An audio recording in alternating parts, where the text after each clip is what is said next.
أعوذ بالله من الشيطان الرجيم بسم الله الرحمن الرحيم Assalamualaikum warahmatullahi wabarakatuh.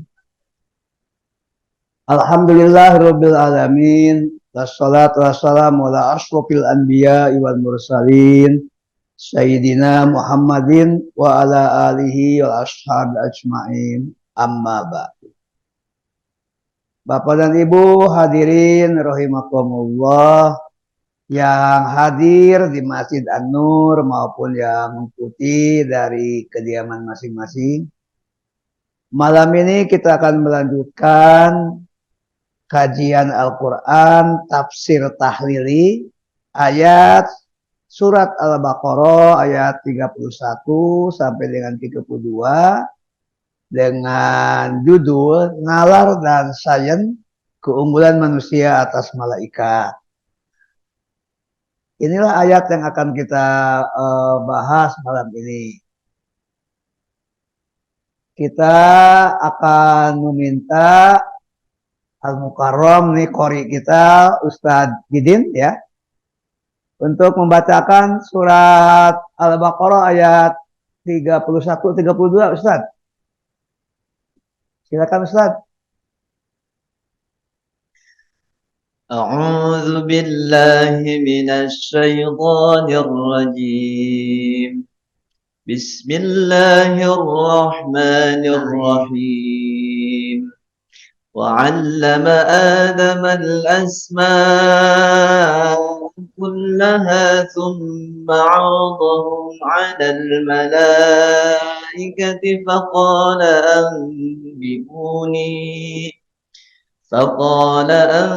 أنبئوني بأسماء هؤلاء إن كنتم صادقين. Satu ayat lagi. قالوا سبحانك لا علم لنا إلا ما علمتنا إنك أنت العليم الحكيم صدق الله العظيم. Sadaqallahul azim. Kita lihat sebelumnya. Nah,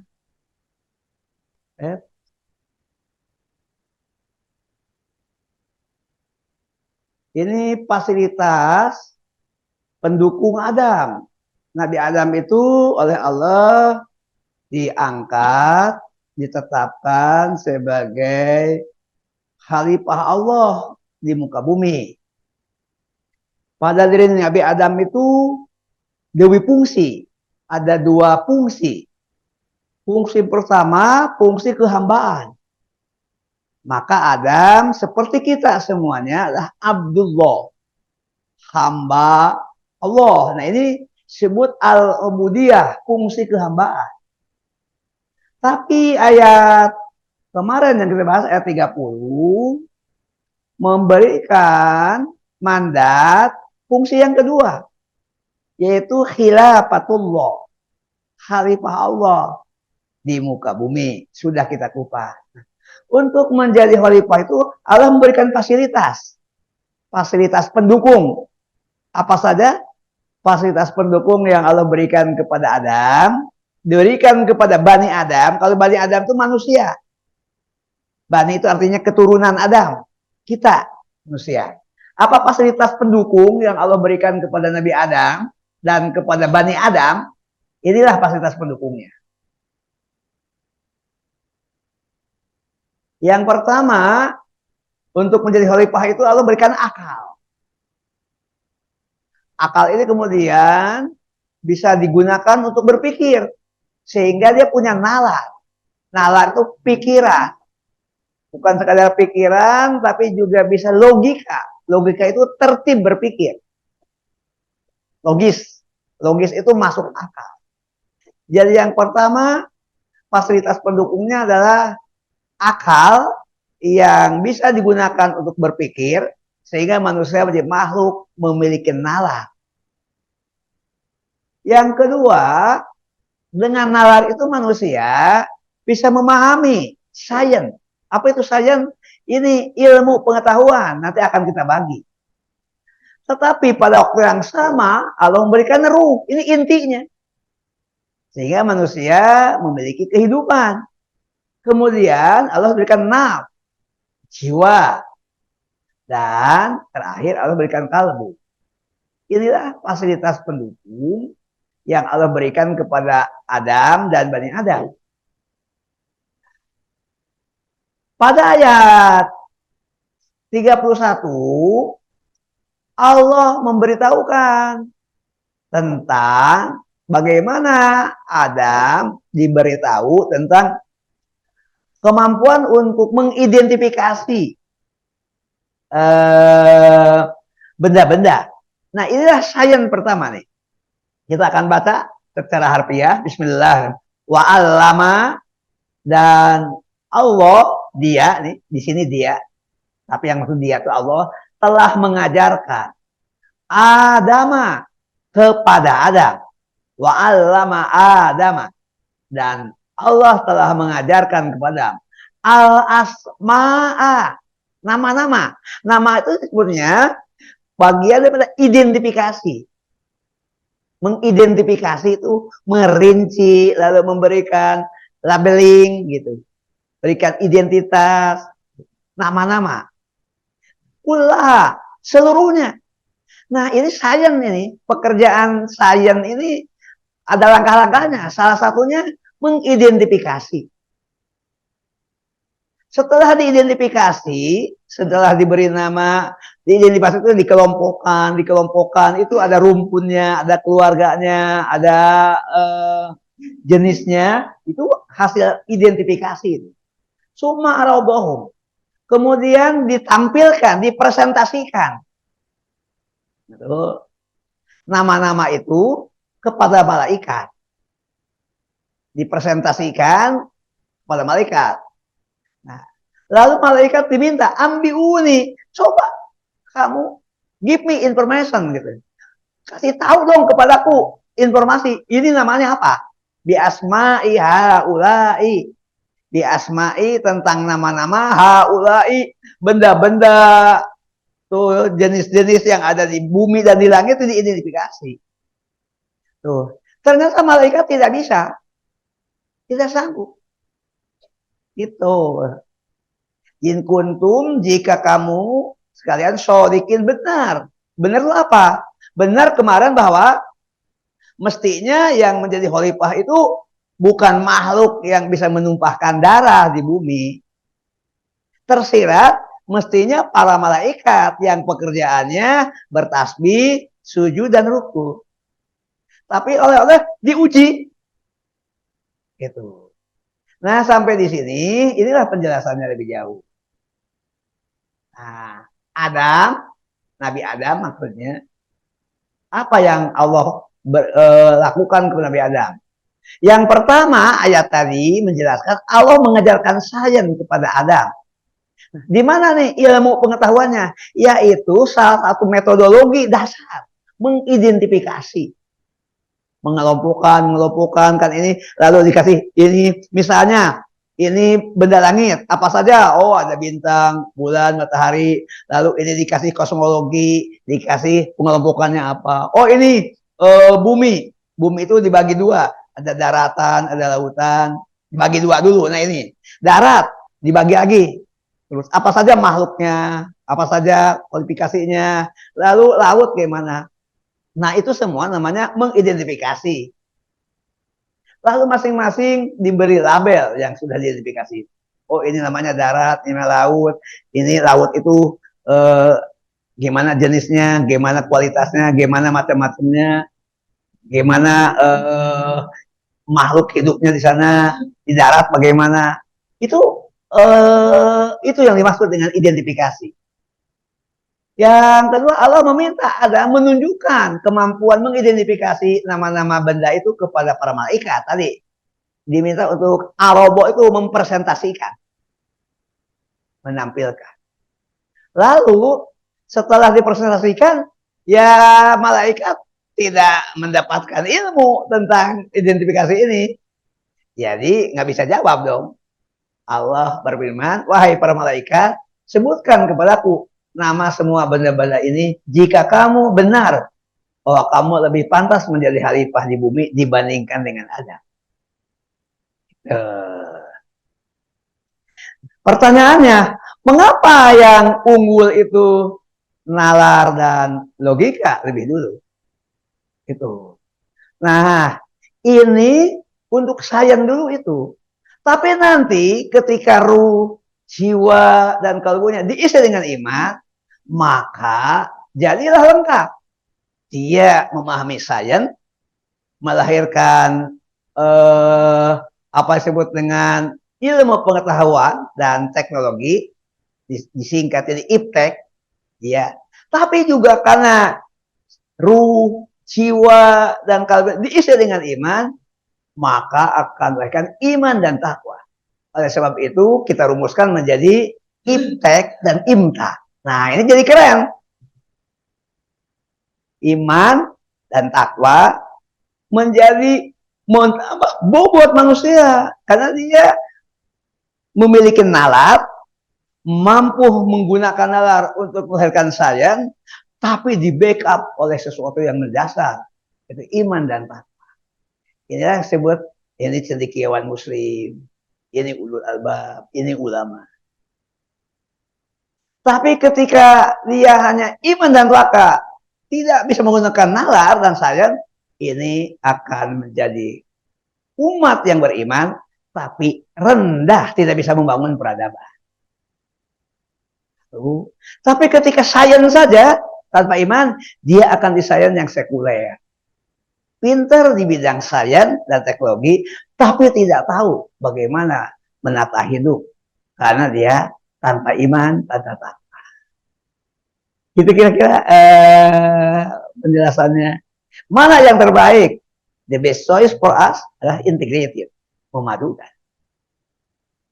Padukan dong. Tapi dalam kapasitas manusia, sebagai manusia, ya keunggulannya nalar saja, akal dan pikiran. Nah, inilah yang kemudian muncul istilah-istilah nalar Islami, cendekiawan Muslim. Nalar Islam itu pikiran yang dipadukan dengan keislaman, yaitu penyerahan diri kepada Allah atas dasar iman. Tuh, nalar Islami. Awalnya saya agak protes terus waktu kuliah. Nah, harus nalar saja. Oh, ternyata tidak bisa nalar saja, kan jadi sekuler. Kalau nalarnya Islami berarti dia punya pikiran, punya sains, punya logika, punya wawasan, tapi dia tunduk kepada ajaran Islam. Islam itu kata sifat. Itu kira-kira. Mari kita lanjutkan. Nah, sekarang keunggulan manusia khalifah di bumi atas malaikat itu apa? Ini yang tadi itu saya tulis dalam sebuah narasi singkat. Pak Uli, berkenan Pak Uli membacakan narasi ini. Keunggulan manusia khalifah di bumi atas malaikat. Ayat ini menunjukkan bahwa penugasan Adam, manusia menjadi khalifah di bumi berdasarkan kualitas keunggulan manusia atas malaikat. Allah mengajarkan ilmu pengetahuan kepada Adam untuk mengidentifikasi nama-nama benda seluruhnya, baik benda-benda bumi maupun benda-benda langit. Kemampuan Adam mengidentifikasi benda-benda bumi dan benda-benda langit ini karena Allah telah memberikan kecerdasan intelek kepada beliau berupa akal yang melahirkan nalar rasional. Kecerdasan intelek ini menjadi keunggulan manusia atas malaikat. Dengan demikian pertanyaan para malaikat, apakah engkau hendak menjadikan orang yang merusak dan menumpahkan darah di bumi menjadi khalifah di bumi, sedang kami bertasbih memujimu dan menyucikan namamu? Terjawab tuntas dan meyakinkan. Menjawab tuntas, kenapa? Pertama, bukan manusia yang hanya menumpahkan darah, tapi manusia yang punya nalar. Meskipun punya potensi juga untuk berbuat jujur kemarin sudah ada potensi. Kemudian nalar rasional ini bisa dipadukan dengan iman dan takwa. Jadi manusia yang memiliki keunggulan oleh Allah disebut dengan ulul albab adalah manusia yang memfungsikan nalar rasionalnya, memiliki kemampuan mengidentifikasi, memahami sains sampai batas-batas tertentu, kemudian dipadukan dengan kualitas iman dan takwa.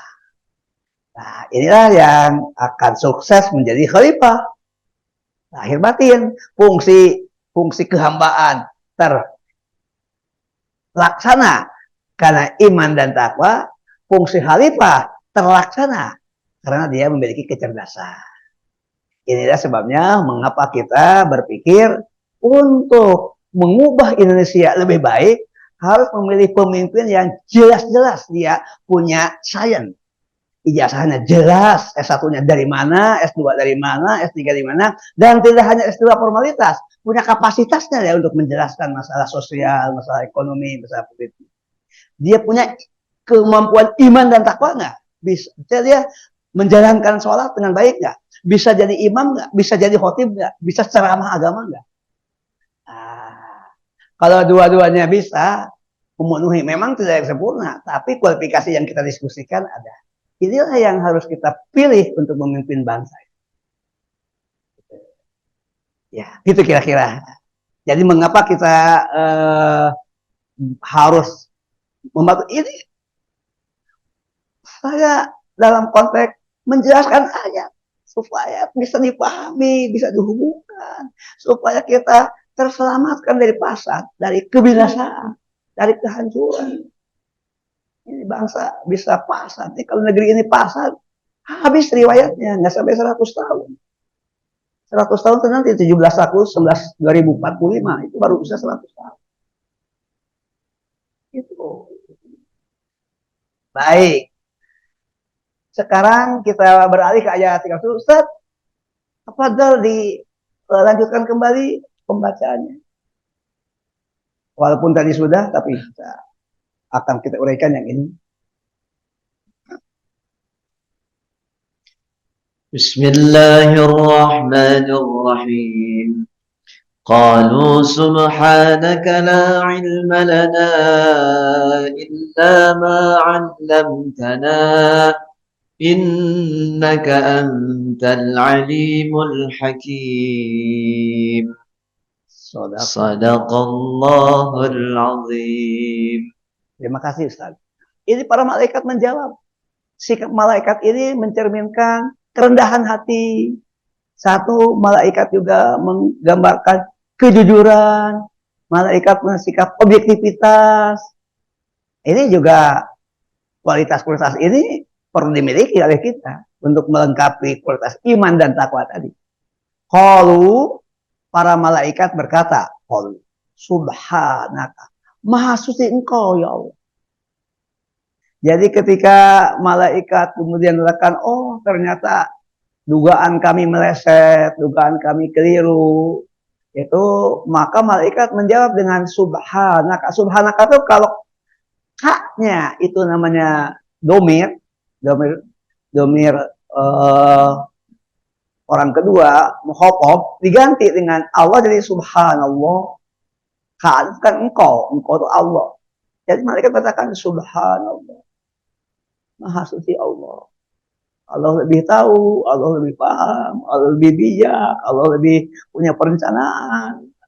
La ilma. Nah, ini sikap yang seharusnya nanti akan saya jabarkan dalam ilmu. La itu tidak, ilma, ilmu. Lana bagi kami. Kami tidak memiliki ilmu. Kami tidak memiliki pengetahuan. Kami tidak memiliki ilmu pengetahuan. Karena harus dibedakan ilmu pengetahuan dan ilmu pengetahuan. Itu ada konsepnya. Jadi malaikat mereka, kami tidak punya ilmu.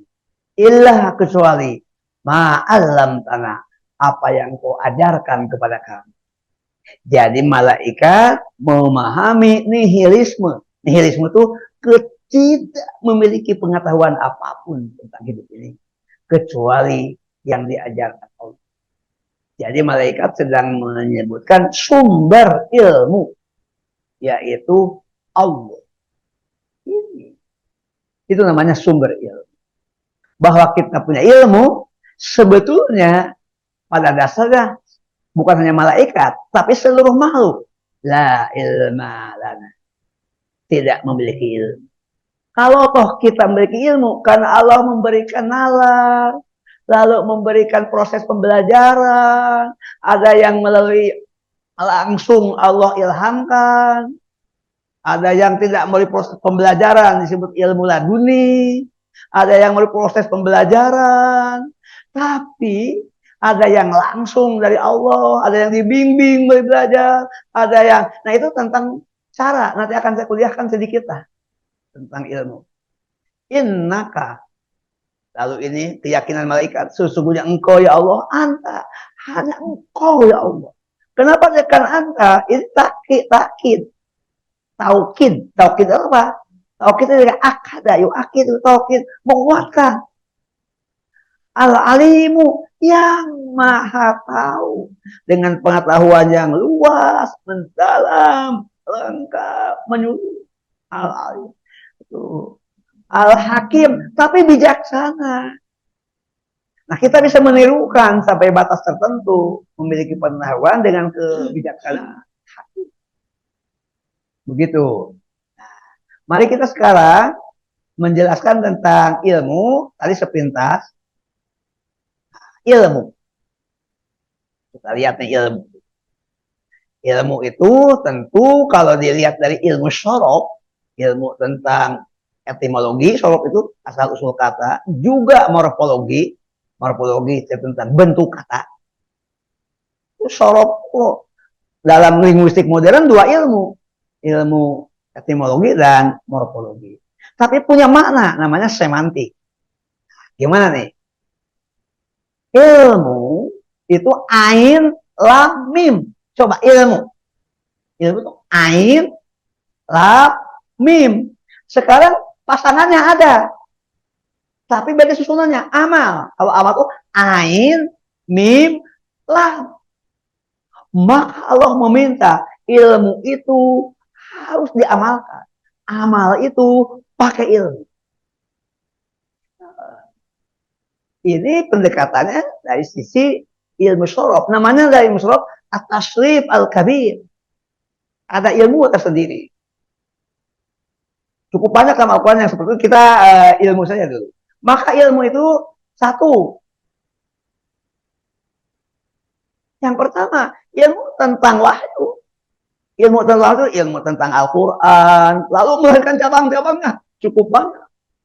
Ilmu tentang tarjamah, ilmu tentang balaghah, ilmu tentang badi, ilmu tentang ma'ani, ilmu tentang qiraah, ilmu tentang tafsir. Lah, ilmu wahyu lengkap banget. Lalu ada kaitan dengan kehidupan Rasulullah. Maka ada ilmu tentang sunnah, ulumul hadis, tentang macam-macamnya. Saya mempelajari dasar-dasar pengantar-pengantar, tapi kalau didalami luas banget. Tapi kedua tuh Allah ciptakan alam. Tentang matahari, tentang langit, tentang bumi, tentang daratan, itu tentang alam. Yang ketiga, hubungan satu sama lain manusia. Inilah yang ilmu sosial itu induknya sosiologi. Lalu nanti jadi antropologi, ini dua induk ilmu. Tuh. Lalu melahirkan komunikasi, melahirkan ekonomi, melahirkan politik. Itu ilmu sosial. Dan yang keempat, ini tidak populer, tapi ada ilmu tentang bahasa. Warna kulit, lalu bahasa, apa menyebut. Itu. Tentang perbedaan bahasa ada. Wa min ayati an khalaqalakum, apa tuh? Ikhtilafi alsinatikum, perbedaan bahasamu, dialekmu. Nah, ini rumpun tersendiri disebut Humaniora. Jadi rumpun ilmu dan apa? Ini yang akan dibangun oleh UIN ini, 4 rumpun ilmu. Kalau di perguruan tinggi yang tidak menggunakan agama, 3 saja. Rukun ilmu kealaman, di sini termasuk matematika, MIPA, dan matematika dan IPA, rumpun ilmu sosial, rumpun humaniora. Humaniora hanya melahirkan satu bidang, yaitu sastra, budaya, sejarah, agak berhimpitan dengan sosial. Nah, yang berhimpitan itu antropologi. Karena antropologi itu nasibnya di UI pindah-pindah. Satu sisi dikelompokkan ke humaniora, maka ditempatkan di Fakultas Sastra. Tapi di UI sekarang antropologi lebih dekat ke ilmu sosial, pindah ke Fakultas Ilmu Sosial dan Ilmu Politik. Nah, jadi sebetulnya perdebatannya saya paham karena terhimpit ke ilmu sosial bisa, ke humaniora bisa. Gitu. Tapi kalau ilmu-ilmu linguistik, sastra itu udah mantep di sejarah itu di. Nah, sejarah juga sejarahnya sendiri. Tapi kalau sejarah sosial dekat ke ilmu sosial. Gitu kira-kira baik. Nah, tapi intinya sekarang ilmu-ilmu tadi itu bisa didalami sampai ke hakikatnya. Namanya filsafat. Filsafat itu rukunnya ada 4. Dalam bahasa Arab itu disebutkan arkanul falsafati arba'atun. Rukun filsafat ada 4. Yang pertama, berpikir mendalam. Sampai ke inti, sampai ke hakikat, sampai ke substansi. Jadi berpikirnya jangan di permukaan. Jangan di permukaan, harus sampai ke akar. Karena dalam pohon akar itu ada di bawah. Yang kedua, berpikirnya menggunakan nalar tadi, nalar rasional. Yang ketiga, sistematis, metodologis. 3 dulu. Yang keempat tuh kuncinya, yaitu setia mengikuti alur pemikiran tadi. Jadi yang tadi itu bukan hanya jadi teori, jadi kepribadian, punya komitmen, punya sikap. Nah, begitu kira-kira. Menurut filsafat ilmu itu dibagi 3. Nah, jadi manusia bisa menjelaskan karena mengenal. Yang pertama, hakikat ilmu. Yang kedua, cara mendapatkan ilmu. Yang ketiga, nilai, manfaat, dan kegunaan ilmu. Ketika ditanya ontologi, hakikat ilmu apa?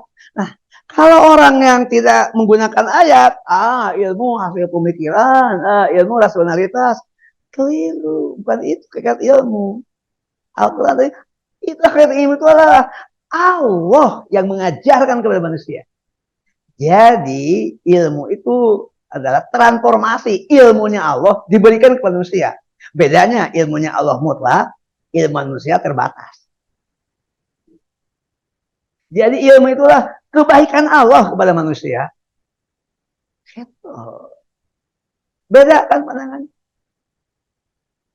Ini kalau makanya saya pikir Anda sendiri kan muslim, iya, ngaku muslim. Tapi kenapa Anda berpikir tidak melibatkan Allah? Itu sekuler banget. Saya jadi pegangan dan pikirlah.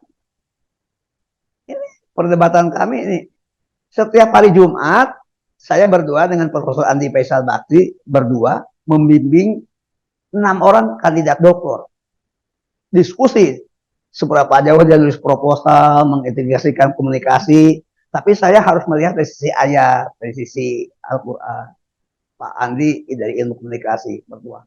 Aduh Pak, jauh pengen diajar menjelaskan bahwa integrasi itu capek saya. Tapi juga ya Allah nggak boleh capek, nggak boleh lelah. Tetap satu-satu proposal yang harus didengar. Capeknya apa? Nggak nyambung teorinya dengan Al-Quran. Berat banget, pikir gimana tuh? Saya berdosa, ini kandidat doktor, kan ini jadi dokter UIN dong dalam bidang komunikasi dan dakwah. Nah ini salah satu bidang. Hakikat ilmu, lagi-lagi hakikat ilmu, kembali lagi ke filsafat Yunani, kembali lagi ke filsafat Barat. Ya, itu boleh-boleh saja, tapi Al-Qur'annya mana? Pandangan keislaman mana? Jadi gitu kira-kira. Yang kedua, cara mendapatkan ilmu. Tadi, cara mendapatkan ilmu itulah pertama belajar. Tapi sebetulnya dalam proses pembelajaran itu Allah yang memberitahu, Allah yang mengajarkan. Tadi, siapa sebetulnya yang maha berilmu? Allah. Siapa yang mengajarkan kepada manusia tentang ilmu? Allah. Tentu pengajaran ini sekarang tidak begitu terasa. Kenapa terasa? Karena Allah sudah ciptakan akal. Manusia menggunakan akal. Tapi dia lupa bahwa akal ini sebetulnya fasilitas dari Allah. Dia mengamati alam, lalu diidentifikasi alam, tapi melahirkan hukum alam. Padahal seharusnya hukum alam ciptaan Allah. Seharusnya. Jadi Allahnya dilupakan. Nanti dilupakan oleh Allah, ada yang kalian tidak tahu, ada kalian memang sikapnya mengingkari, menolak. Itu kira-kira di epistemologi itu begitu. Perdebatannya, Pak Asep, kalau semuanya dari Allah, nggak usah kita membuat hipotesa. Oh, tetap dong hipotesa. Hipotesa itu kan harus diuji coba. Kalau gitu kan sudah jelas, saudara. Nggak gitu. Kita yakin alam diciptakan oleh Allah. Yakin dulu, itu namanya postulat. Tapi bagaimana Allah menciptakan alam, ya satu persatu dong diuraikan. Tetap ada hipotesa, tetap dibawa ke laboratorium, diamati. Tapi bukan berangkat dari ilmu yang bersifat natural, enggak. Kita keyakinan di hatinya ini diciptakan oleh Allah. Ini ada keteraturan. Nah, kita ingin memahami keteraturannya seperti apa, kaidahnya seperti apa, simbiotiknya seperti apa. Tetap perlu pengujian, perlu hipotesa, perlu laboratorium. Tetap dua langkah, ada yang terinci, ada yang dari besaran. Oke, itu kira-kira. Yang kedua, ilmu itu harus ditarik kepada aksiologi. Apa sebetulnya nilai? Apa manfaatnya? Apa kegunaannya? Nah, Rasulullah mengajarkan, ini semua santri paham doa ini. Allahumma inna nas'aluka ilman nafi'an. Kalau ini, Allahumma inni as'aluka. Ya Allah, aku mengumpul ilmu. Nah, ilmu yang bermaksud itu ilmu yang bernilai, ilmu yang ada gunanya. Nah, kalau itu gunanya nggak netral. Masa ilmu bebas nilai? Enggak. Belajar nuklir, yes nuklir, tapi tidak boleh untuk membunuh. Belajar tentang narkotik, belajar narkotik, tapi bukan untuk konsumsi. Gitu. Belajar tentang racun, belajar jenis-jenis racun, tetapi bukan untuk diminum, kamu mati nanti. Itu contohnya yang ekstremis gitu. Jadi nah berdasarkan menilainya itu berdasarkan panduan dari Allah, ini haram, ini halal, ini boleh, ini tidak. Ada panduannya dalam Islam gitu. Itu panduannya, bimbingannya. Kenapa saya tidak boleh minum narkotik? Mengapa saya tidak boleh mencicipi tentang alkohol? Mengapa saya ya itu Anda pelajari secara sains, tapi Anda pegang. Ya. Nah, nilainya berdasarkan apa? Berdasarkan iman dong, sehingga komitmennya kuat. Nalarnya terang, hatinya bersih, komitmennya kokoh. Halal, halal, haram, haram. Sekarang dalam ilmu sosial, ini adalah transaksi. Tapi transaksinya adalah transaksi apa kaitan dengan gelap. Loh, ini akarnya apa? Gimana dampaknya? Kalau tidak jelas, ini berarti transaksi gelap. Kalau gelap pasti haram. Karena haram itu 3 saja rumusnya. Pertama, dia tidak boleh ada unsur goror. Goror itu ada unsur manipulasi. Tidak ada oleh unsur maesir, unsur gambling atau judi, dan tidak ada unsur riba. 3 saja. G, goror, kemudian M, maesir, M, riba. GMR. Itu garis besarnya. Nah, kalau itu dijalankan berarti Anda memegang teguh nilai manfaat kegunaan ilmu. Apakah ilmu tentang alam, ilmu tentang sosial, ilmu tentang humaniora, tapi Anda berpegang teguh berikan ilmu tentang wahyu. Wahyu diletakkan di atas. Karena itu wahyu harus membimbing. Gimana rumusannya? Wahyu memandu ilmu. Gitu. Ya, harusnya. Itu dari ayat ini. Kita akan nah, ontologi itu berasal dari kata bahasa Yunani yang terdiri dari 2 kata, itu ontos yang berarti memiliki arti ada atau keberadaan, dan logos yang berarti ilmu. Jadi ontologi itu ilmu tentang al-maujudat, segala sesuatu yang ada atau entitas-entitas yang wujud. Jadi sebetulnya ketika meneliti alam, ini alam itu ada. Jadi kita ingin meneliti tentang alam, tapi hakikat alam itu ada, tapi keberadaannya tidak mutlak, tidak datang sendirinya. Itu asalnya tidak ada. Dari tidak ada menjadi ada itu ada proses penciptaan. Penciptaannya siapa menciptanya? Allah. Beda dengan Yunani, filsafat Yunani. Filsafat ini tidak jelas. Misalnya di filsafat Yunani ada yang aliran atau madhab yang bertuhan, namanya teisme. Kalau yang tidak bertuhan, ateisme. Nah, yang teisme itu seakan-akan sejalan, tunggu dulu. Dia bertuhan. Tapi ketika dia, siapa Tuhan ini? Jawabannya supranatural. Di luar alam. Padahal seharusnya pencipta alam. Gitu. Lalu siapa yang Anda anggap Tuhan itu? Dia katakan prima causa, penyebab pertama.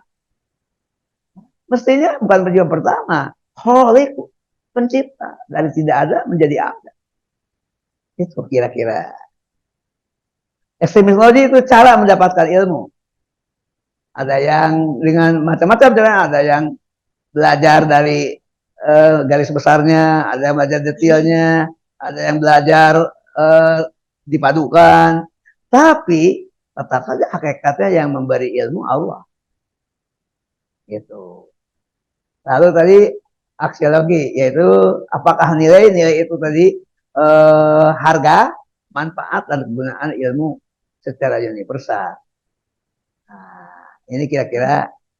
Nah, karena itu ontologi itu hakikat wujud, hakikat alam, hakikat ilmu, hakikat pengetahuan, objek yang dikaji, lalu semuanya menggunakan nalar manusia.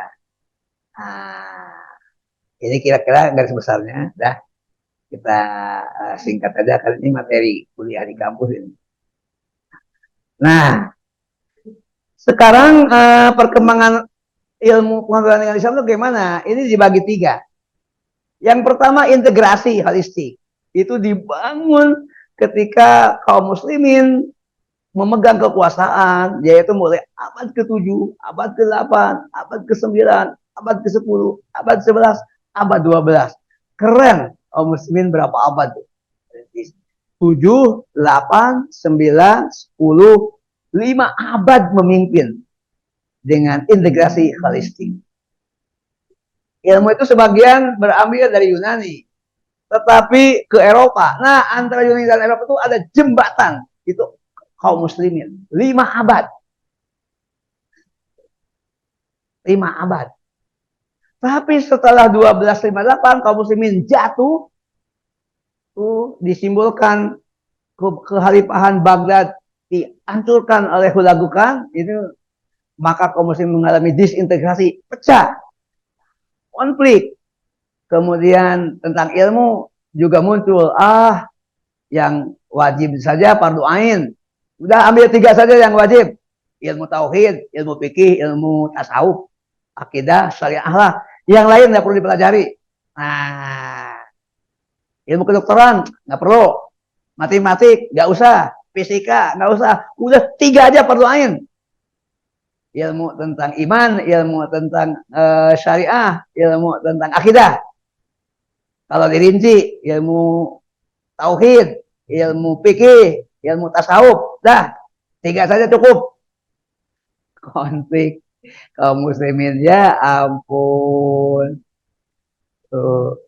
Kemudian sekarang di periode yang ketiga menuju, belum berhasil juga, sudah hampir 1 abad kita merintis untuk kembali ke integrasi zaman dulu, berat. Tapi udah nggak apa-apa, kita harus punya karya, harus nulis, harus membicarakan. Kalau tidak nulis, tidak ada peninggalannya. Kalau saya meninggal tidak nulis, tidak ada. Ini pikiran Pak Asap seperti apa? Makanya saya usahakan nulis. Nulis itu tradisi ulama. Saya ikut tradisi ulama. Saya ikut ulama. Ulama tuh nulis, Kang. Kecuali ulama di masa kemunduran nggak nulis, nggak mau nulis, malas. Kalau ulama di abad klasik seperti Imam Syafi'i nulis, Kang. Nulis, ulama nulis. As-Sonnif. Sonnafa itu menyusun. Minimal menyusun lah. Apa yang dihutbahkan itu ditulis. Nah, sekarang sedang kembali menuju integrasi. Gitu. Nih, supaya ayat ini kembali bisa. Nah, kembalinya ini dipadukan. Maka ulama yang kembali memadukan disebut ulul albab. Itu. Al-Quran cukup banyak, ada 16 kali tentang ulul albab. Semuanya menggambarkan tentang ilmu, tapi terintegrasi dengan ilmu wahyu, dari ilmu alam, ilmu fisika, ilmu alam, ilmu sosial, ilmu humaniora, tapi terintegrasi dengan ilmu wahyu. Ulul albab. Ilmuwan muslim itu ini kan, coba 1 ulul albab, 2 ulul ilmi, imam bilqis. Ulul albab tuh yang pengetahuannya mendalam. Wa ulul ilmi, orang-orang yang berilmu, tapi imam bilqis kokoh menegakkan keadilan. Nah, boleh ragu dengan keadilan. Imam. Ini kaitan dengan sikap tentang manfaat, nilai kegunaan ilmu. Yang berikutnya, ulin nuha. Ulin nuha. Nuha itu artinya akal, nalar. Ulin nuha. Berikutnya, rasihuna fil ilmi, mendalam ilmunya. Coba, apa Al-Quran meminta itu semuanya simbol-simbol supaya mungkin nanti ada pembagian. Misalnya, kalau saya renungkan, saya nggak bisa di zaman modern menjadi ahli tentang fisika, tapi setidaknya memahami garis besarnya. Caranya gimana? Belajar kepada ahli fisika. Kerendahan hati. Saya bisa menjelaskan ayat, maka para ahli fisika simak dong kuliah tafsir. Nah, ini dirintis. Saya harus di posisi ilmu wahyu dominan. Tidak apa-apa, tapi harus tetap bisa menjelaskan hubungannya dengan ilmu kealaman, ilmu sosial, humaniora. Supaya rasihuna fil ilmi. Rasihun tuh kokoh mendalam ilmunya, tidak di permukaan. Jadi filosof. Makanya dalam gelar di Eropa tuh filosofi doctor. Filosofi itu kalau sudah jadi doktor seharusnya mendalam jadi filosof. Itu speaker apa saya idealis gimana hari Jumat tuh lihat proposal mahasiswa dari 6 itu 2 yang bagus, 4 bermasalah, tapi yang 4 masih bisa dibimbing, masih itu nggak banyak sih menghasilkan nafkah. Lalu yang terakhir sikapnya, innama yasyallah, sesungguhnya yang takut kepada Allah hanyalah min ibadil ulama, di antara hamba-hamba Allah yang berilmu. Gitu. Jadi sikap ulama orang-orang berilmu tuh yasyallah. Nah, ini kaitan dengan tadi, dengan gimana ilmu-ilmu itu membawa orang kepada kesadaran tentang Allah. Kan ilmu wahyu itu wahyu Allah, melahirkan Al-Quran di zaman kita. Begitu kira-kira penjelasannya. Nah, ini integrasi tadi sudah diuraikan. Ini seharusnya Islam dengan sajian begini, kelihatan sajian, tapi di belakangnya di backup oleh Islam. Kebalikannya nanti kelihatan tentang Islam, tapi di belakangnya sains. Saya di posisi ilmu wahyu Islam, tapi mudah-mudahan di belakangnya ada pandangan, ada uraian tentang sains di posisi yang ini. Yang lain mungkin ahli sains, tetapi dia hafal Quran, memahami Al-Quran, bisa menjelaskan sainsnya dengan wahyu, dengan Al-Quran. Oh, nah ini, nah saya tidak bisa minum paradigma sains modern. Nah ini yang sekuler tadi. Aduh, Allah ditinggal lah. Kedua, keterpisahan sains dari agama. Ya itu sekuler itu tidak dihubungkan dengan agama. Respon dunia Islam terhadap sains barat modern. Ada yang total menerima barat. Ya terbaratkan lah. Mestinya menegaskan keterpautan sains dengan Islam. Nah ini sikap yang seharusnya diambil yang keempat. Itu. Yang berikutnya, ini tadi sudah integrasi. Nah, ini menjauh. Yang paham, yang ulama yang memahami ilmu wahyu nggak ngerti sains. Itu tojaiyah. Oh, nggak ketemu. Ya nggak ayah kalau ini kembali ke abad tengah. Mestinya begini. Ini hanya berdekatan saja. Hanya udah mulai mendekat. Sekarang ada yang mendekat. Di sini sekarang Pak Asep nih sudah saling mendekat. Enggak, masih kurang. Maksudnya ada yang ketiga. Tadi yang menyatu. Yang menyatu tadi sudah diuraikan sebelumnya. Saya kira demikian dari malam ini. Jadi intinya kedua ayat tadi menggambarkan bahwa keunggulan manusia adalah nalar. Tapi keunggulan itu akan menjadi menguatkan fungsi kehambaan jika dipadukan dengan iman dan takwa. Saya kira demikian penjelasan singkat tentang dua ayat yang kita bahas, yaitu Al-Baqarah 31, 32. Semoga kita mendapatkan pemahaman, setidak-tidaknya kita bisa memberikan pencerahan kepada anak-anak kita, kepada orang-orang yang dekat dengan kita, dan kemudian memotivasi mereka untuk kembali menjadi peminat ilmu lah.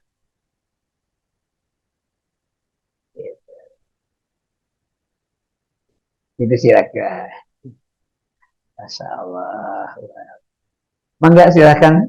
Sudah cukup nih, kita punya kesempatan sampai jam 9. Ya.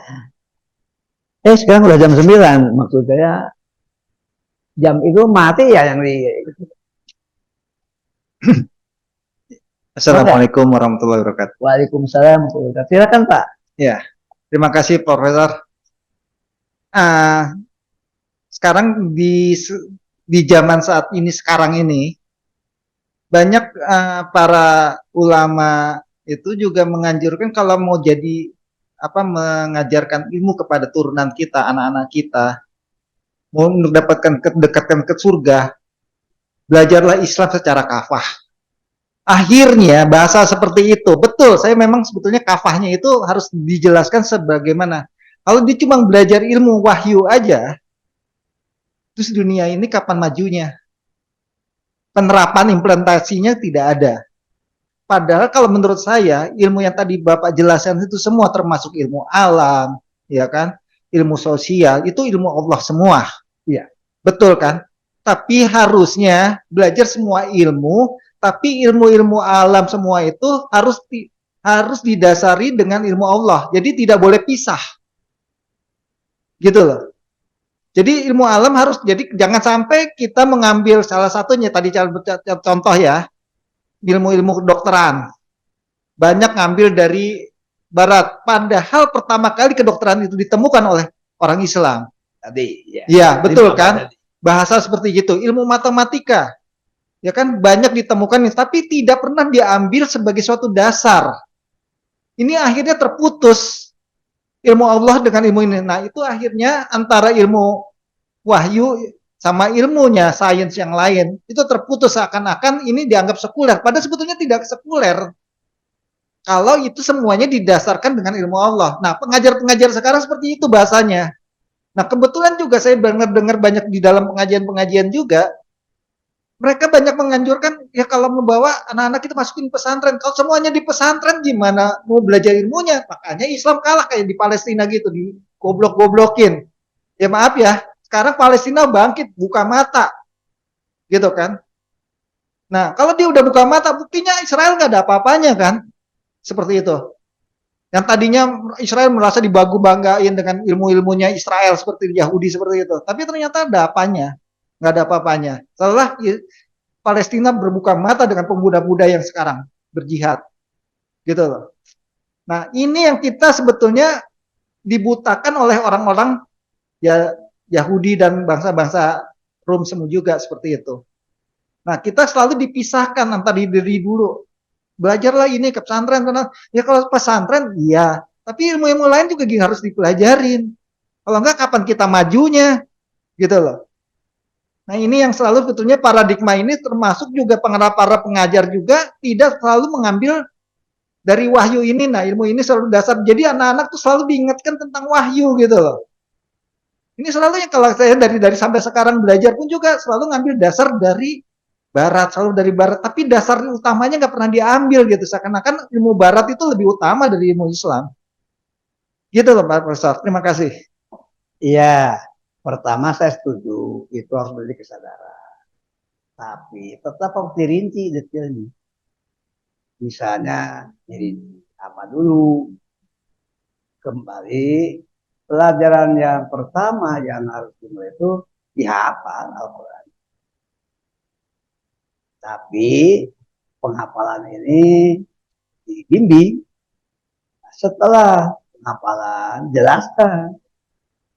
Problem menghafal Al-Quran itu saya punya pengalaman hampir 10 tahun saya mengajar di Baitul Quran. Baitul Quran itu di Pondok Cabe.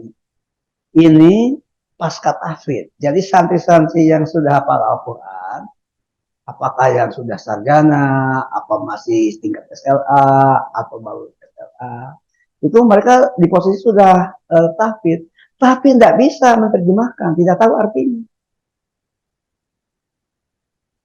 Boro-boro tafsir. Karena ketika di pesantren, fokus menghafal saja. Nah, kalau hafalan, wah, mantap-mantap. Saya nyaman di tengah-tengah mereka. Bahasa ayat ini mengalir. Tapi ketika saya minta untuk menerjemahkan, tidak semuanya. Berarti ini harus ada evaluasi. Menghafal itu betul, itu metode klasik. Ulama dulu. Tapi dulu, karena dia dulu kan orang Arab, jadi relatif lebih mudah. Karena dia sudah bahasa dia. Seperti orang Sunda menghafal syair-syair bahasa Sunda. Ngerti. Itu. Nah, jadi langkah yang kedua seharusnya ketika tahfidz beritahukan kajian tentang mufradat kosakata Allah. Itu dulu tahapnya. Kosakata Allah itu seperti saya tadi bisa menjelaskan mulai dari kosakata, susun menjadi kalimat, susun menjadi kalimat yang lengkap, susun menjadi narasi. Dan ayat itu sudah sebuah narasi yang panjang. Jadi jelas. Setelah itu jelaskan isinya. Oh, ini tentang ilmu sosial. Nah, jadi ahli ilmu sosial, jelaskan. Bercerita aja, tapi ditulis, ada bukunya, ada panunya, bercerita. Jelaskan. Caranya, tadi epistemologi caranya, hanya dengan, lalu anak-anak melihat, empiris, ajak untuk melihat tentang ini, mulai dari bagaimana petani menanam, berapa tahap ketika padi, lalu padi dibawa ke penggilingan, kemudian ada siapa saja yang terlibat tenaga kerja, oh ada yang mengikat, ada yang memikul, ada yang gojek, ada yang bekerja, menjemur di penggilingan padi, melibatkan banyak orang, sampai beras di karung itu berapa tenaga. Nah ini dijelaskan jaring-jaring ilmu sosial.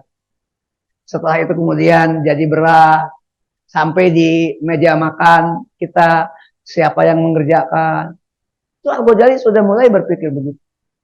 Anak-anak sejak SD. Ayatnya tahu, hafal, menjelaskan. Begitu sampai kuliah MIPA, ajarkan. Karena sekarang kita di posisi tidak integrasi, ya berarti ada guru ilmu sosial yang paham Al-Quran, ada guru ilmu biologi yang paham Al-Quran, ada guru fisika yang paham Al-Quran. Kalau semuanya paham Al-Quran, dipertemukan. Saya pernah jadi tim juga, saya bersedia untuk menjelaskan ini, tapi bubar sekolahnya. Yaitu Madaniyah. Yayasan, ya saya nggak bisa maksakan. Ketika pendirinya masih ada, saya anggota tim untuk memandu guru-guru bagaimana guru, terutama guru-guru matematika, guru fisika, guru kimia, guru biologi itu memahami ayat-ayat tentang sains supaya pada saat mengajarkan kepada anak-anak SMP dan SMA berwawasan. Nah, ini harus dirintis. Siapa yang mengerjakan? Kementerian Agama bisa, Kementerian Pendidikan bisa. Asal presidennya ngerti ke situ. Akhirnya kalau presidennya, aduh, wapresnya hanya lulus SMA, hanya bermodalkan kursus di Australia, lalu karena babehnya yang jadi bos, cemen banget nggak punya wawasan. Pak Profesor, kalau misalnya sekarang ada di, kita kan punya juga perguruan-perguruan tinggi Islam, ya, bukan hanya yang model kayak IAIN, tapi yang kayak UIN gitu model kan. Iya. Muhammadiyah juga banyak universitasnya. Kenapa? Apakah benar-benar seorang lulusan sarjana dari mereka, kan mereka rata-rata jadi pengajar. Belum. Nah, itu ada kewajiban nggak dia bisa menghafal seperti itu supaya ilmunya itu nyambung dengan Al-Quran? Belum. Mereka, nah, Masih kalau proses. itu sebagai suatu syarat yang dijadikan, kayak seperti bahasa Inggris, setiap lulus dari UGM misalnya atau dari UI, mereka harus menguasai TOEFL yang sebesar setinggi ini.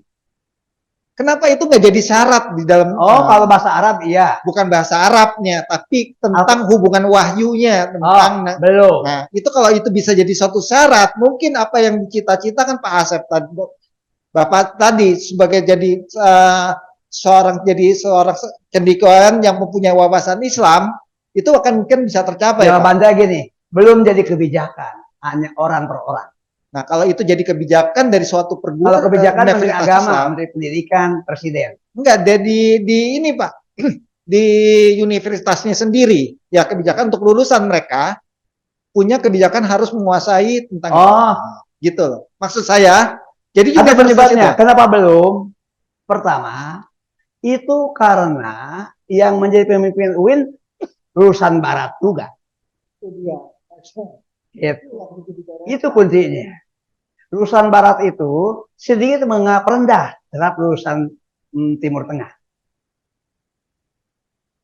Itu. Jadi Barat merasa lebih, lulusan Barat seperti profil Barat merasa lebih unggul. Karena itu tidak bisa, meskipun dia menguasai bahasa Arab dengan baik, menguasai Al-Quran dengan baik, tapi ketika sampai berpikir detailnya merasa nggak perlu. Misalnya contoh, ini perdebatan nih, Pak Asep, kenapa harus ada komunikasi Islam? Yang adalah komunikasi tersendiri, Islam tersendiri. Jadi seperti air dan minyak itu yang terjadi itu. Belum integrasi. Ketika saya apa yang menjelaskan ini komunikasi Islam begini, itu tetap dipersoalkan tadi dari sisi nggak gitu epistemologi, nggak gitu ontologi perdebatannya. Mestinya karena dia ilmu komunikasi tersendiri, Islam tersendiri. Padahal kita ingin, nah kalau toh kemudian mereka integrasi, ternyata yang disebut integrasi itu hanya wadahnya. Seperti gini, ini ada gelas, diisi air dan isi minyak. Betul-betul dalam satu gelas, tapi minyak tersendiri, air tersendiri, kan nggak nyatu. Nah, di beberapa UIN itu wadahnya satu, fakultas, itu, tapi isinya air tersendiri, minyak tersendiri. Ya, tapi kan berharap kita namanya dengan perguruan Islam ya. Gitu lah. Jangan ke situ Pak pikirnya, itu terlampau ideal. Mestinya soroti siapa orangnya, apa wawasannya. Nah, gimana kalau kemudian ada 3 sumber ilmu di Universitas Islam itu? Ada yang berasal dari Timur Tengah, lulusan Timur Tengah, ada yang lulusan Barat, ada yang lulusan Nusantara. Saya posisi yang kedua, lulusan asli Nusantara. Gitu. Jadi mau teri kayak apa? Kebijakan tidak ada, arahan tidak ada, kebijakan pemerintah yang tentang kurikulum seharusnya ini tegas tidak ada, di bawah juga. Karena itu tergantung. Kalau rektornya bernuansa keislaman lebih hidup. Karena itu tergantung periode siapa, rektor siapa. Misalnya Malang terkenal terintegrasi karena semua mahasiswa semester 1 wajib menghafal Al-Quran 37. Setelah itu menguasai bahasa Arabnya. Lalu punya dasar sains. Tapi sepanjang Bapak ini jadi rektor. Begitu Bapak ini tidak rektor, belum tentu penggantinya meneruskan kebijakan. Gitu. Ada karena itu. Seperti itu. Sangat tergantung. Jadi parsial, kapling-kapling, itu pribadi. Ya. Itu yang terjadi. Jadi memang kalau berpikir saya, kita pada mikirin negara yang begitu luas. Kebijakan misalnya berharap presiden yang akan ngatur-ngatur, terus menterinya harus begini. Lebih baik kita memikirkan yang lebih kecil, tingkat universitas saja. Seharusnya. Gitu kan. Itu jadi lebih kecil dan kita lebih mudah, maaf ya, walaupun tapi masih susah juga. Bapak boleh berpikir seharusnya, saya jelaskan faktanya. Gitu. Jadi berpikir itu kalau kita nuntut terus juga itu penting, namanya berpikir ideologis. Penting, saya juga perlu. Tapi bisa dong memahami gimana realnya. Saya ajak apa yang saya ceritakan lebih banyak empiris, faktual, ini loh petanya yang terjadi. Jadi ada beberapa UIN yang sudah melangkah jauh untuk integrasi. Dan itu jadi laku. Kalau saya mendingan ke Malang. Iya, pada zaman Imam Prayogo misalnya begitu rintisannya. Tapi ganti rektor, belum tentu kebijakannya diteruskan. Ya itu aja sih satu pertanyaan ya. Kita mau merubah suatu, pada kita merubah dunia, kita rubah dulu keluarga kita lah. Misalnya bahasanya. Nah kalau gitu, kembali lagi. Geser dari itu, pendekatan institusi kepada pendekatan personal. Ya kalau gitu masing-masing kita. Nah itu yang pokok masing-masing kita punya kesadaran. Tuh. Nah tujuan pengajian ini, mengapa saya mengajak Bapak untuk berpikir ini, makanya justru saya berpikir saatnya di masyarakat tumbuhkan kesadaran, karena tidak mungkin dong bisa mengubah setiap pribadi, setiap keluarga tanpa menyentuh setiap pribadi terhadap pengawasan Al-Quran. Ini juga upaya. Sekecil apapun juga yang saya lakukan ini upaya untuk integrasi. Jadi kira-kira paham ya? Jadi tetap harus menilai apa yang dilakukan malam ini Masjid An-Nur bagian daripada upaya untuk menjelaskan bagaimana ayat itu dipahami. Begitu kira-kira. Mang apa tadi? Silakan. Ungkapan saja, nggak apa-apa, nggak usah takut di sini. Jadi jangan di WA grup aja diskusinya.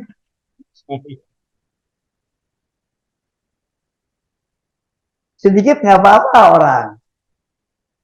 Kita tetap dalam. Assalamualaikum warahmatullahi wabarakatuh. Waalaikumsalam. Langsung aja pertanyaannya, Prof. Terkait dengan kajian Tailili kita yang malam ini, Prof, kira-kira dengan kondisi ini untuk implementatif bagi kita ya, Prof ya. Kondisi umur mungkin kita pada saat ini yang hadir juga ada 50 tahun ke atas lah, atau 60 tahun ke atas gitu. Kondisi bahwa ilmu tadi itu kan muaranya iman dan takwa, dan kemudian macam-macam ilmu, ada ilmu wahyu, muaneora, dan kemudian ada pembagian 3 ilmu lagi tadi yang Prof sampaikan. Iya. Kira-kira nasihat Prof kepada kita dengan kondisi yang seperti ini, hal apa yang terbaik yang kita lakukan terkait dengan yang kita kaji malam ini gitu, Prof ya. Iya. Karena posisi apa yang terbaik gitu ya? Iya, posisi yang terbaiknya kita seperti apa? Karena posisinya apapun profesi kita, mungkin kita ilmu wahyu juga punya, humaneora juga sebagian punya, ilmu kalau yang pembagian 3 tadi kita serba sedikit, distribusinya pasti ada di situ. Pasti ada. Dan kemudian di sisi umur yang saat sekarang, kita ya juga posisi untuk pengembangan percepatan akselerasi juga ada berat. Ya. Kan begitu ya Prof ya? Dan mendistribusikan juga ada berat juga. Ya. Sudah pasti kan itu Prof. Jadi kira-kira pencapaian kita itu dengan adanya kajian Prof ini, kita apa sih yang paling ideal yang bisa kita buat dengan kondisi ilmu yang kita bawa masing-masing, ya, dengan komposisi persentase kepunyaan kita, ilmu wahyu, ilmu anunya yang berbeda-beda juga. Ya. Nah, apakah ada potensi yang sama nantinya dalam penilaian yaumil akhirnya terkait dengan apa yang kita punya saat ini? Mungkin itu aja Prof. Makasih. Assalamualaikum warahmatullahi wabarakatuh. Waalaikumsalam. Yang pertama, Bapak dan Ibu, Bapak-bapak pasti telah terbentuk. Ya. So, mungkin Pak Dokter itu akan lebih fokus ilmu-ilmu tentang kedokteran, biologi, dan penerapannya. Udah, masing-masing kita yang hadir di sini sudah memiliki pengalaman pendidikan yang memadai. S1, S2, kemudian juga ilmu-ilmu pengembangannya, penerapannya, aplikasinya. Oke, semua. Apa yang bisa dipetik dari ini? Satu saja. Semua pengetahuan itu harus membawa kepada kerendahan. Nilai tertingginya.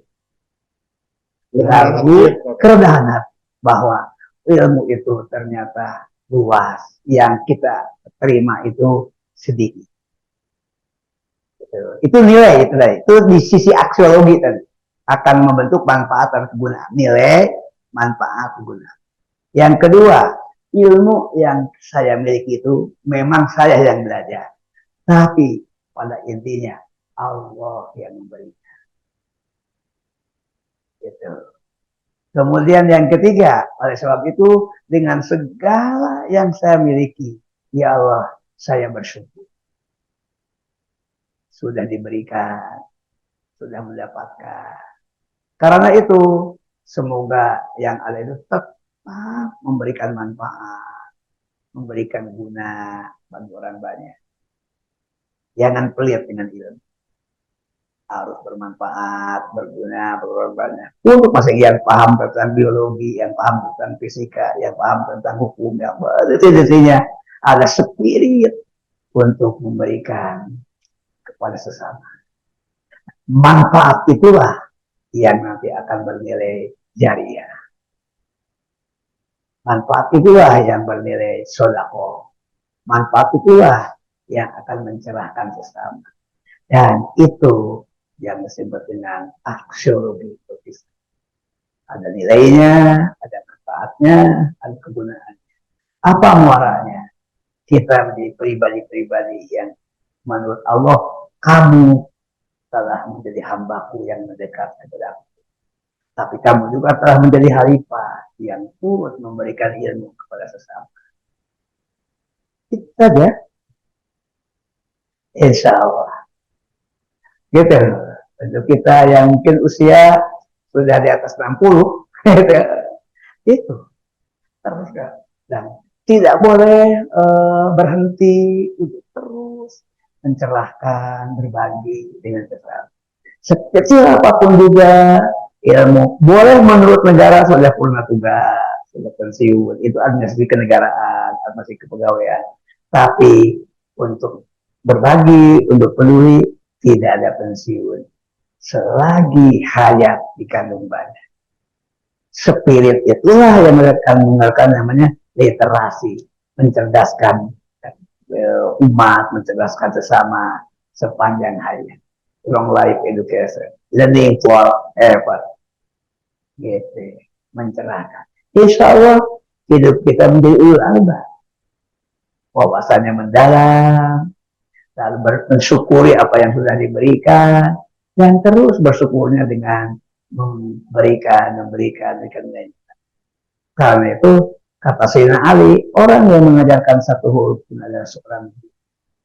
Dan itu adalah mengukir ilmu di tengah-tengah kehidupan manusia. Saya masih ingat seorang yang mengajarkan alif pertama kali ke saya, namanya Mu'alim Daman. Mu'alim inilah di tahun 1967, 66, saya belum masuk SD, yang pertama mengajarkan huruf alif, huruf ba. Mu'alim ini adalah paman saya sendiri.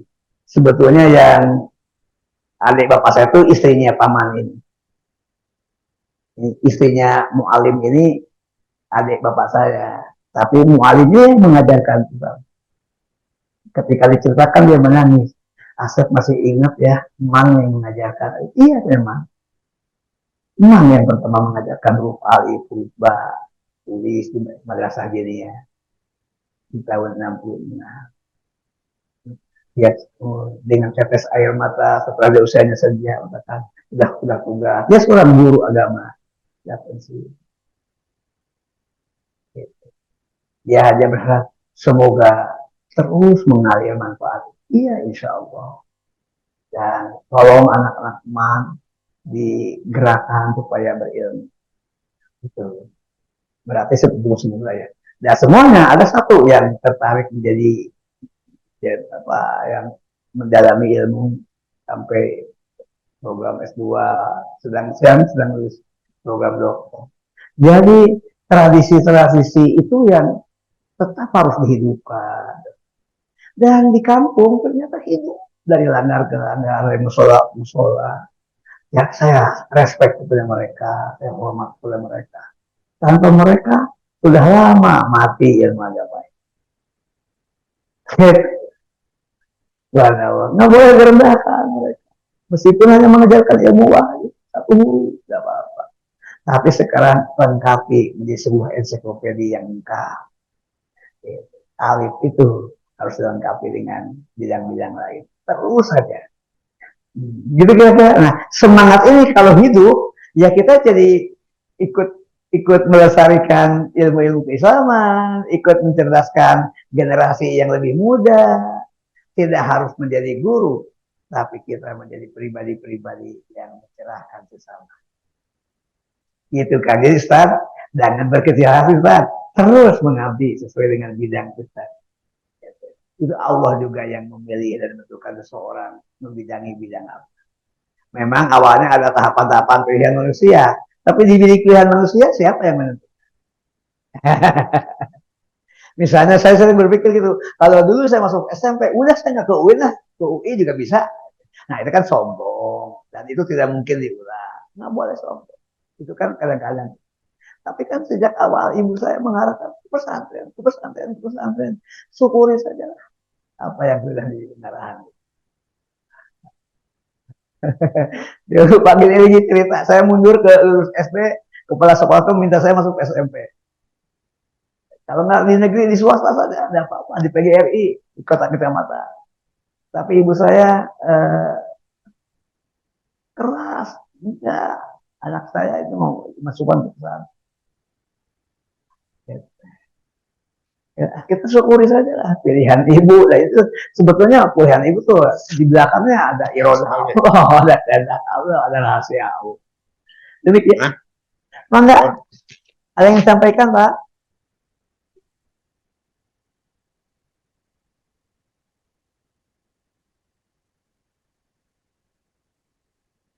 Betul.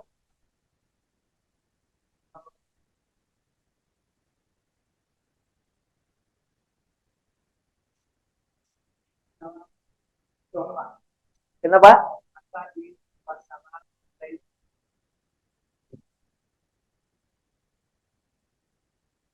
Wabillahi taufiq.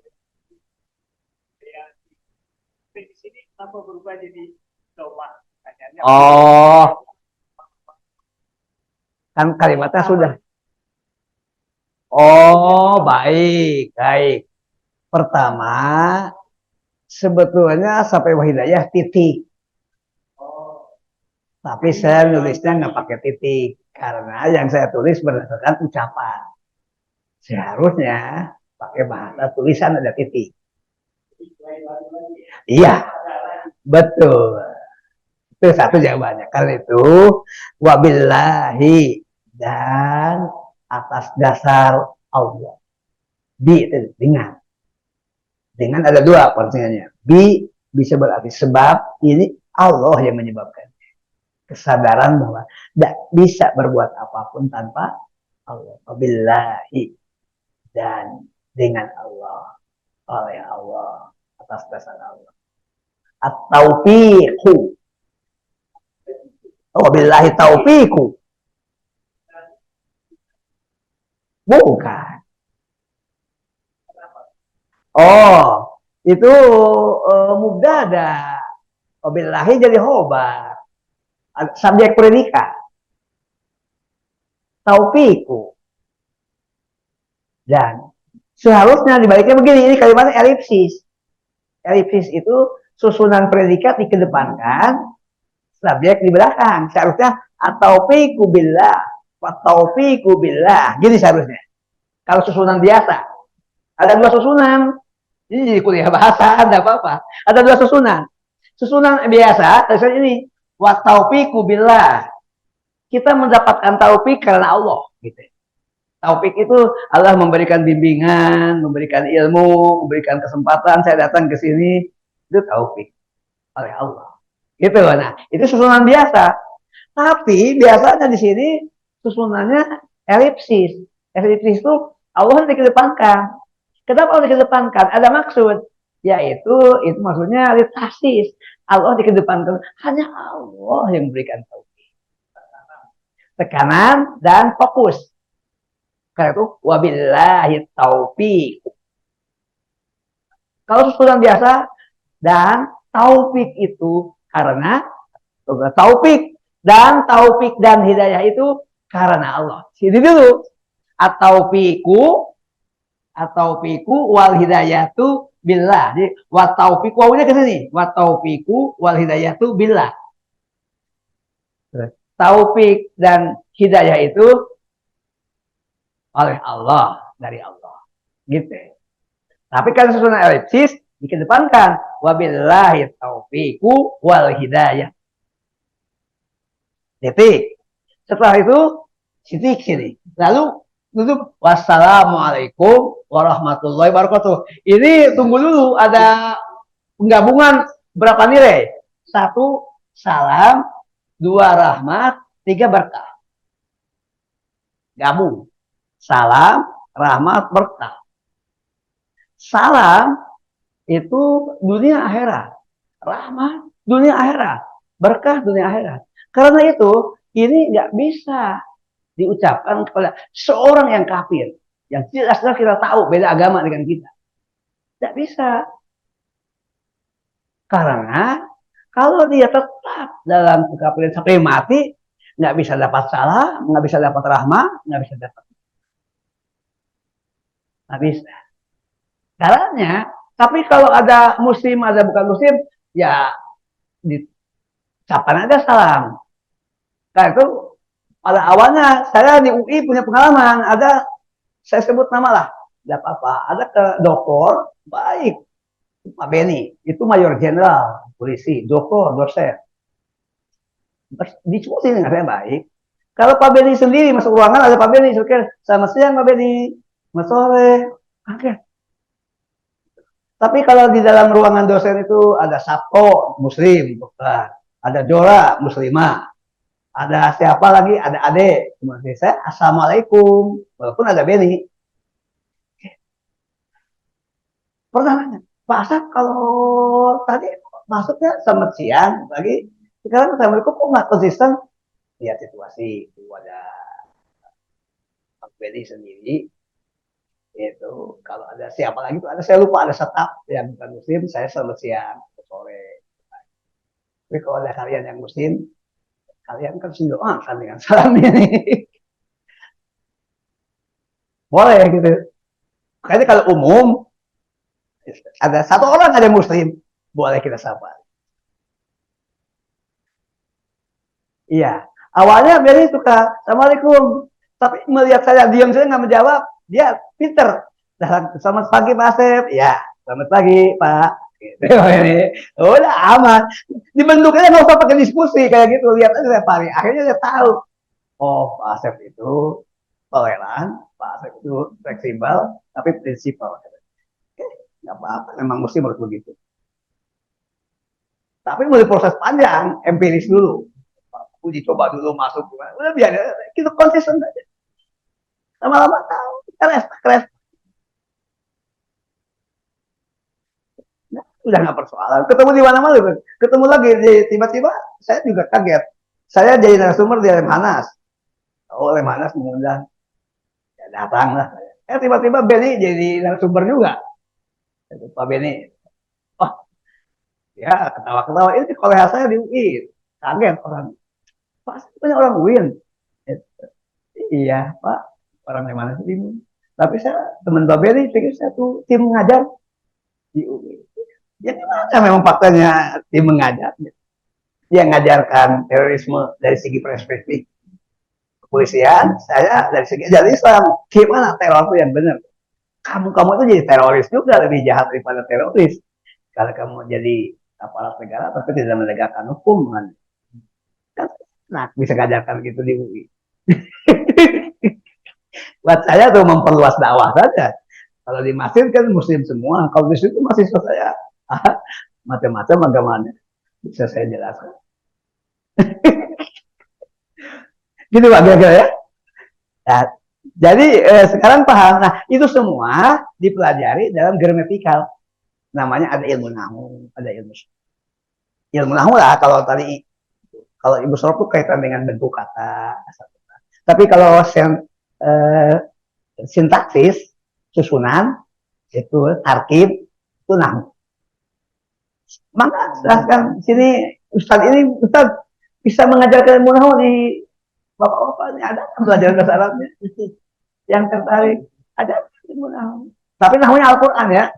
Kembali lagi ke fokuskan ke Al-Quran.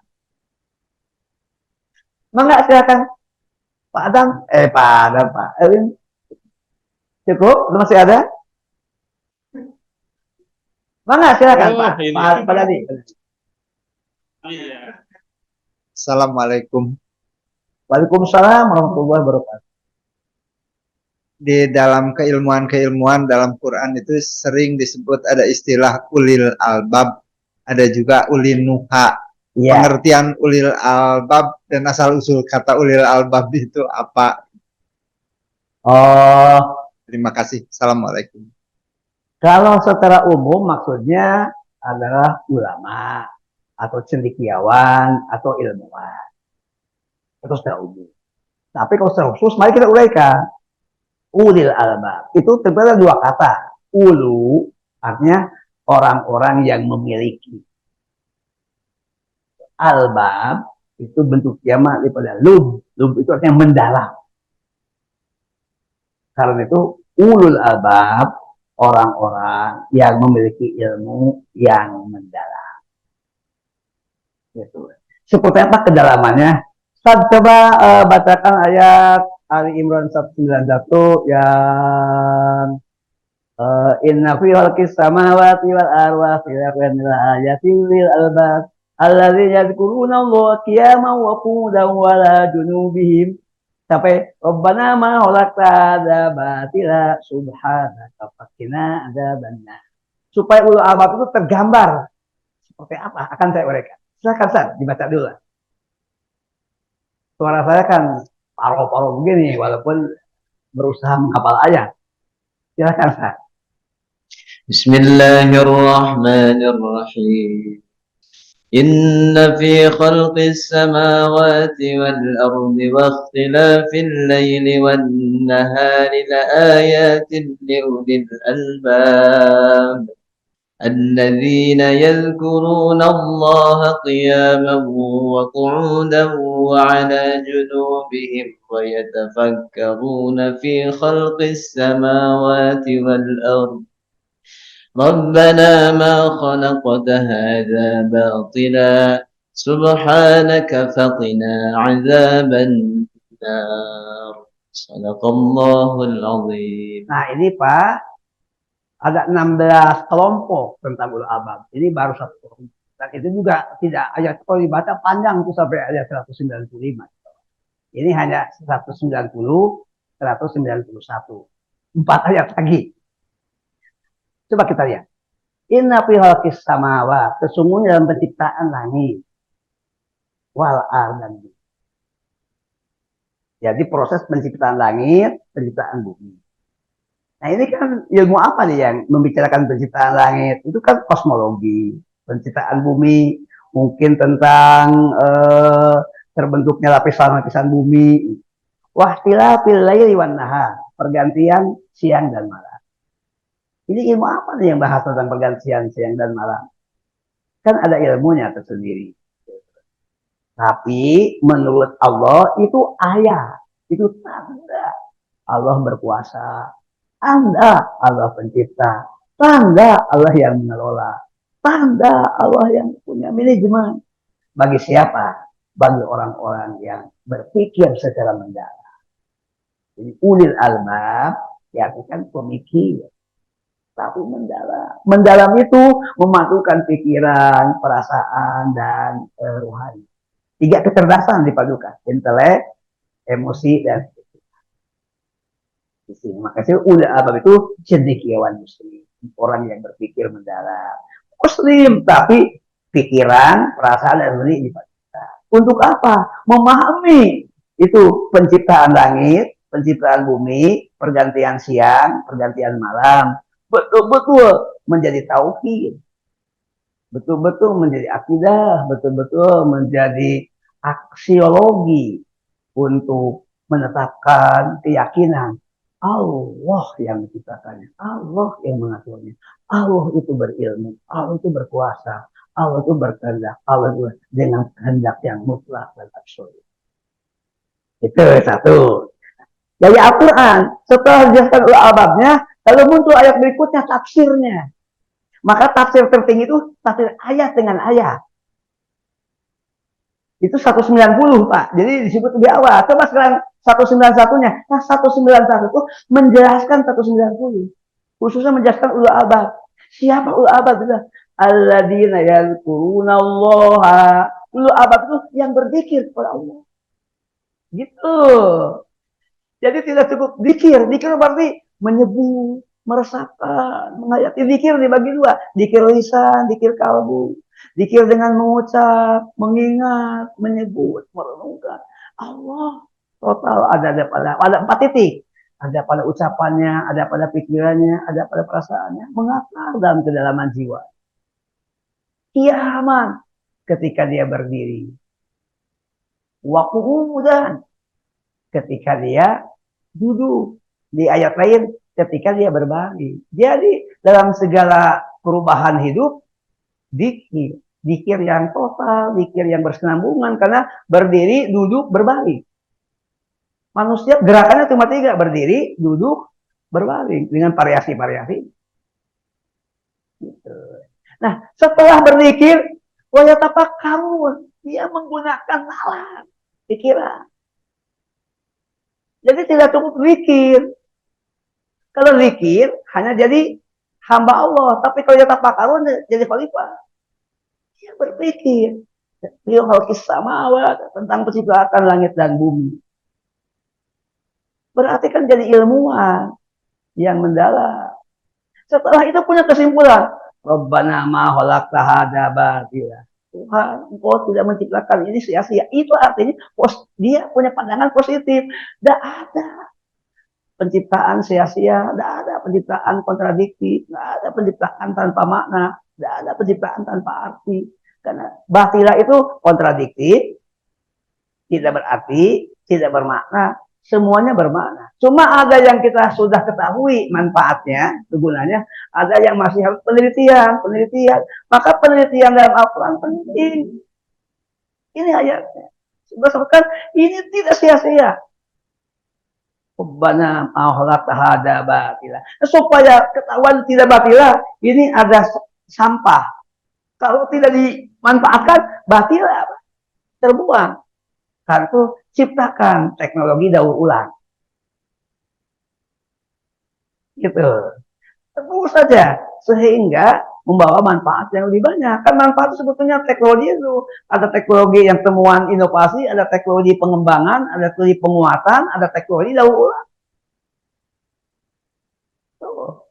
Itu supaya bahtilanya betul-betul tidak semua bermanfaat. Nah, kalau semua bermanfaat kan butuh inovasi, butuh kreasi, butuh penelitian, butuh uji coba. Lalu ujungnya subhanaka, maha suci Allah. Jadi bagaimanapun juga manusia berusaha pasti tidak akan mampu mengungkap 100%. Karena itu perlu rendah hati. Biarlah Allah yang maha suci. Kita sedikit pun tidak punya maha sucinya. Paling kita punya ilmu, tapi dengan kekurangan. Oh, A ahli di bidang ini, tapi dia mungkin ada teorinya yang meleset. C jago di bidang satu ini, tapi bidang lain dia meleset. Karena itu berkumpullah, ngumpul silaturahim dengan kerendahan hati. Melotako para ahli, bukan dengan kesombongan, tapi dengan kerendahan hati. Begitu kira-kira. Nah, semua itu adalah ulul. Tergambar ulul alam sekarang gimana sikapnya, gimana karakternya, gimana diskusi ini. Baru 2 ayat itu. Padahal ada 16 klaster tentang ulul alam. Ayatnya panjang, ada 1 halaman. Ulang-ulang tentang ulul alam. Saya menghitung 16 kali Allah mengulang tentang ulul. Ada yang ulul albab, ada yang ulil albab, sama juga. Perbedaan i'rab namanya. Perbedaan bunyi akhir kata. Begitu. Sekarang nuha itu nuha bisa berarti pikiran, bisa nuha itu artinya an-nahyu, melarang.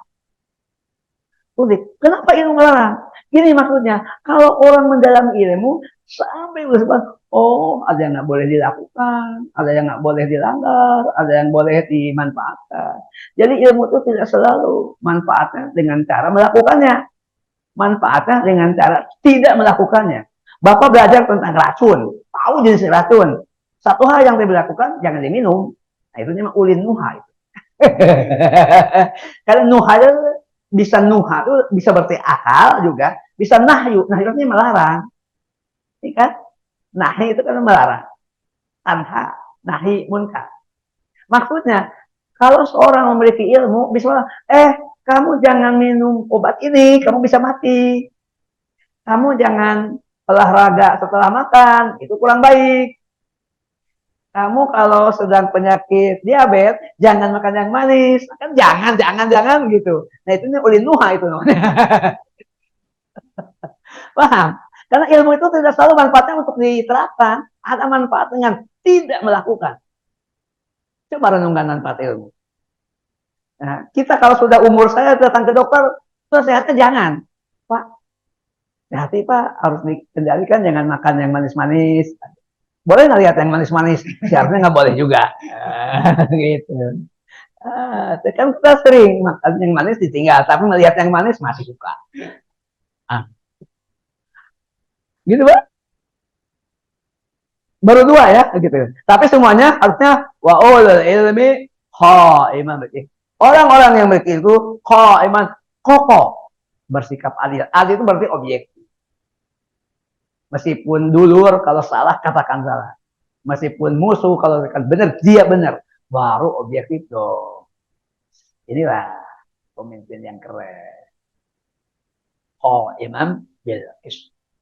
Semua langkahnya berbasis keadilan. Jadi nanti kalau jadi presiden, kebijakannya berbasis keadilan. Tidak ada kebijakan yang akan tidak merugikan orang banyak. Gitu. Saya ikuti terus, Pak. Cuma saya ada di tim saja, jangan pikir saya ANS, ikuti etika, jangan. Diajak oleh mereka-mereka yang tim itu. Jangan pikir saya ASN, masih lama pensiun, masih 6 tahun 8 bulan.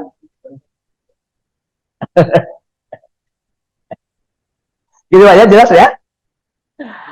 Mangga cukup ya?